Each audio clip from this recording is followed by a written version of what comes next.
دوستانو د بلو حالات مکمل ناسګاره دي، خو دا مهال موږ او تاسو پښتانه هېڅ شی نه شو، هېڅ ګټه نه شو کولی، صرف مړي کولی شو، صرف مړي به زموږ نه کېږي او په خپلو مړو باندې موږ چغې سوغارې وهو. په پښتنو کې یو خبره ده چې لکه کله د دښمنۍ کې چا نه مړی وشو نو هغه خپل مړی ډېر زیات په دغه سره پالي، لکه چې کله بدل واخلي نو بیا ډېر په خوشحالۍ او ډنګ ډونګ یې راغستی. موږ پښتانه الټه شوي که خدای مې نه غلطی، موږ پښتانو نه چې مړی کله وشي نو موږ راوځو ډنګ ډونګ او شور او غرب هم راغستی، بیا خیر خیراتي هېڅ هم نه یم. چې تر څو پورې پول اتفاق نه وي شوی که نه، وزیرستان په بلوچستان، خیبر، باجوړ، دیر، مومند، شنګله، مومند، دا ټول یو ځای شوي نه لالي، د دې سوچ فکر یو ځای شوی نه. قسم په خدای پښتانو که کرانه ګټه وکړئ نه شئ کولی.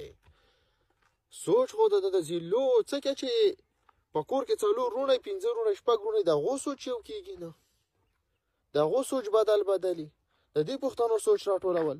دا غلام ریاست پکې دننه ننوتی دی او چاله د اسکول لالچ ورکړی، چاله یوه نوکري لالچ ورکړی، چاله د دمکي ورکړې ده، چاله د یو شي لالچ ورکړی، چاله د بل شي لالچ ورکړی دی.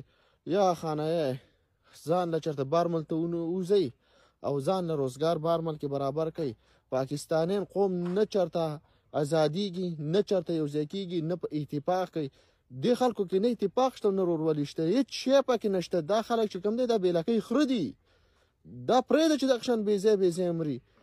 ډېره چې قیمتي تکړه ستنې راغلي هغو نه دي راټول کړي، نو دا خلک نه راټولېږي. رقم بس مړه زه برته یوه خبره وکړم، یوه خبره مې بل ورځ کړې وه، نو ډېر خلک راسه پې بد لګېدلي وو او ډېر خلک راسه پې لکه اتفاق کړی. خو اوس یې دلته کوم که چا راسه اتفاق کوو جو بېله ویډیو کې به یې دغه کوو. فلسطینیان نه دي خو اسرائیلیان ښه دي، پښتانه د پاکستان نه دي خو پاک فوج یې ښه دی. بس دا یوه خبره ته کوم که څوک پې پوهېږي پوه شي او که څوک پې نه پوهېږي بیا په وضاحت یې کوم نورې.